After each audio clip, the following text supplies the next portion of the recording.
ma bëgg am rek lu ma ci dolli tuuti balaa may jox kàddu gi sama naataango yi ma toogal ci table lii sa dafa wax lu am solo mooy ñun on a comme l'impression que notre ministre de tutelle veut se glorifier d'avoir fermé des médias muy lu catastrophique aussi je pense que war na xool naataangoom yi nga xam ni kenn ku ci nekk secteur bi ñu la dénk yaa ngi def sa kéem kàttan pour ñi nga xam ne yaa leen bokk yilif seen bët bu ñu xonqee bu ñu ñëwee ci yow nga mën leen saafaraal seen jafe-jafe mais ñun les acteurs des médias li ñu constaté mooy et on est désolé de le dire suñu ministre dafa mel ne joxuñu cër bi war lii sa wax na ko léegi ñun nag ay légaliste la et il faut aussi ñu préciser benn affaire coordination des associations de presse waxul ni nekkuñu fi di défendre ñoo xam ne dañu bañ a régulariser wu c'est pas ça la question c'est pas ça le débat entreprise de presse yi bañu ñoo respecter les dispositions du code de la presse mais ku ko ci deful dafa am lu tax et bu ñu woowoon ñun waxtaan mënoon nañ ko proposer ay pistes de solution yu yomb yoo xam ne du fi nekk di tëj benn organe mënoon na ne man état man maa ne aide à la presse bi dama koy yóbbu ba 4 milliards muy fonds de développement de la presse mais mënoon na ne par exemple yéen médias yi nga xam ne kat jotagu leen bindu pour ñu reconnaître leen léegi décision bi may jël men état mooy yéen ñi nga xam ne bindoogu leen mënagu leen cee am mais di ngeen continuer exercer loolu solution la wala mu ne man état kat comme dama bëri ay banqaas te presse bi xam nañu ne dañuy signer ak ay convention muy direction générale yi ak yeneen structure yu état yi ba ci ministère yi yéen ñi nga xam ne kat jotagul leen am reconnaissance mënagu leen am convention bu ko waxoon ñu d'accord mais lu ñu mënta nangu mooy tëj organe de presse loolu dafa jéggi dayoo te defe naa ndamam moom warul nekk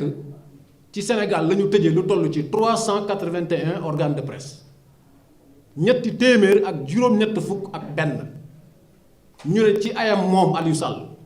ci la ko Sénégal tëjee loolu du ndamam Moustapha Guirassy mooy éducation nationale est-ce que ndamam mooy école yi di tëj le ministre de la santé est-ce que ndamam mooy centre de santé ak hôpitaux yi di tëj non donc ministre bi il faut que mu ubbeeku di waxtaan ak ñi mu war a waxtaanal ñun du ñu ay va-t-en-guerre ay légaliste lañu gënuñ ñoo bëgg réew mi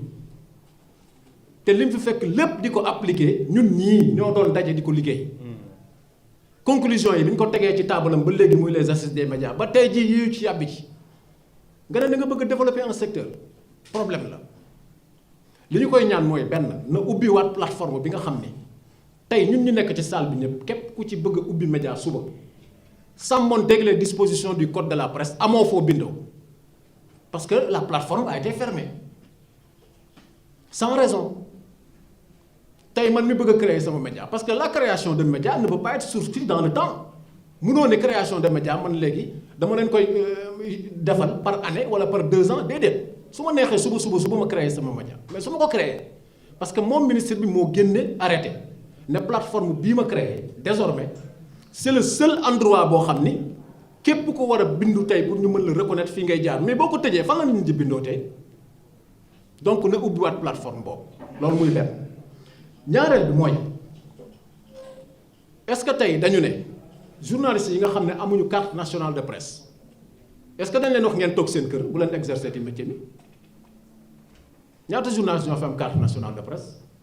ñaata ñoo ko fi amul continuer di exercer métier mi est-ce que ñooñu dañ leen ko aaye donc vraiment yëfu cuune daal lañ gis pour faire simple yëfu cuune dëgg lañ gis parce que amoon nañ ay piste de solution yu yaatu yu bare yoo xamante ne bu woowoon ñi mu war a woo waxtaan ak ñi mu war a waxtaanal mais mënoon nañ ko tegal ci table bu ko defoon ñii bindu dinañ continuer di bindu parce que plateforme bi day continuer di exister bu ko neexee moom mu jël d'autres mesures liées au fonds de développement de la presse dañuy d'accord mais tëj organe de presse ak ce Sénégal là fi mu toll ci démocratie loolu la kenn mënut a nangu loolu nag combat la boo xamante ne aussi cap waru cee wéet benn yoon et je lance un appel à tous les médias du Sénégal toutes les entreprises de presse fii bi ñu fi tëjee ay télévision ñun ñii ñoo doon mener le combat bi ñu fi jàppee ay journalistes tëj leen du ma tudd seen tur vous les connaissez ñii ñoo demoon seeti le procureur général waxtaan ak ñoom pour ñu libérer leen ces gens-là n'ont pas le droit de nous abandonner dans ce combat-là ci lañ bokk waaye nag ku jël sa responsabilité dem tafu ci état lu état wax nga ne baax na nekk journaliste bis bu yet bi jógee di dal ci sa kaw aussi di nga xam ne lépp dëgg la kon cette solidarité là dafa war a nekk une solidarité bu am ci parce que du combat wu nit c'est pas un combat de personne combat de principe la tëj média moo dul yoon bu fekkente ne am nga d'autres pistes de solution yoo mën a exploiter mais pourquoi vouloir s'entêter ne non yéen mel ne on est dans un camp militaire tu vas mettre la presse au pas da ngay def lii wala ma tëj la Sénégal musul doxee noonu et c'est la première fois nag c'est la première fois ñu gis un ministre qui se comporte de la sorte ba Sénégal ne Sénégal ba léegi bu ko Moussa Bocar Thiam defoon dañuy xeex ak moom ñu fa remplacer donc duñ ko permettre moom aussi mu koy def kon na waxtaan na yaatal te xam ne coordination des associations de presse dañu ubbeeku tëju wuñu mais nag boo ñu woowu li lii sa wax dëgg la koo xam ne boo ko wooyee du la jël boo ko bindee du la tontu boo ko laajee audience mu mel ne ku la déggut mais kooku nu muy waxtaanee moo tax on lance un message au premier ministre Ousmane Sonko aussi on lance un message au président de la République du Sénégal qui est le président de tous les Sénégalais seen ndam ak fi réew mi toll tey ci ñoo xamante ne ñàkk nañ seen liggéey dafa naa ne seen intérêt du dolliwaat yeneen chômeur ci liñ fi fekk déjà 381 organes de presse nga ne da nga koy tëj ñaata nit ñoo fay liggéey ñaata père de famille nga nar a sànq seen njaboot parce que mbir mi du rek journaliste yi boo tëjee entreprise wu lii sax mais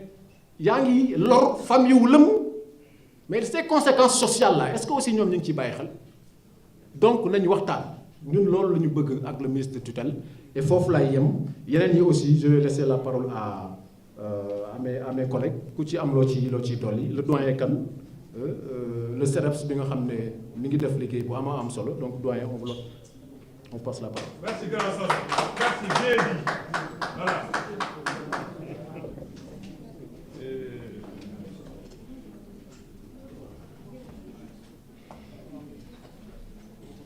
Asalaamaaleykum maa ngi leen di nuyu yéen ñëpp si yoon waruma wax parce que am nañu benn coordonnateur bu ñu tabb bu nga xam ne moom mooy coordonnateur u CAP moom mooy ñuy waxal ñun ñëpp lenn rek mun na am bu fekkee ne dama ko si war a yokk mooy ñun patronat de la presse ñun ñoo yor lépp li nga xam ne mooy action yi nar a def au niveau des cours et tribunaux parce que suñu xeex dafa am ay pàcc yu bare conférence de presse bi ñuy def nii c'est par rapport à la bataille de l'opinion pour sénégalais yi xam yan jalgati liberté de la presse la fi nguuru président Bassirou Diomaye Diakhar Faye indi parce que depuis at bu mu toogee ay problème kese la indi dans le secteur de la presse fitna la indi dans le secteur de la presse surtout problème bu gën a fondamental mooy suñu constitution li mu samp la liberté de la presse nouveau régime bi bëgg presse bi moom mu wax kan moo war a nekk presse wala kan moo mënul nekk presse ñaareel bi nouveau régime bi du ma si dellu si dans le détail mais yëg ngeen ne ay jafe-jafe yu ñu am avec le fisc au Sénégal ñu présenté ñun entreprise de presse privée yi comme ñun ay bandits fiscaux lañu te pourtant yàlla xam na ne ñun dañu daan fay ñu ngi continuer di fay suñu lempo te ba pare lempo bu nga xam ne moom la ñu wax ne la entreprise de presse privée yi amel état bi en réalité daf si am intoxication fausse information yu bare fausse information yi nga xam ne ministre de la communication si boppam dégg nga moom moo ko doon di diffuser dette fiscale aux entreprises de presse yi mu ngi toll au 31 décembre 2023 10,5 milliards de francs CFA mais 10,5 milliards de francs CFA ministre bi buy wax mu ngi mel ni presse privée moo amel 10,5 milliards alors que li am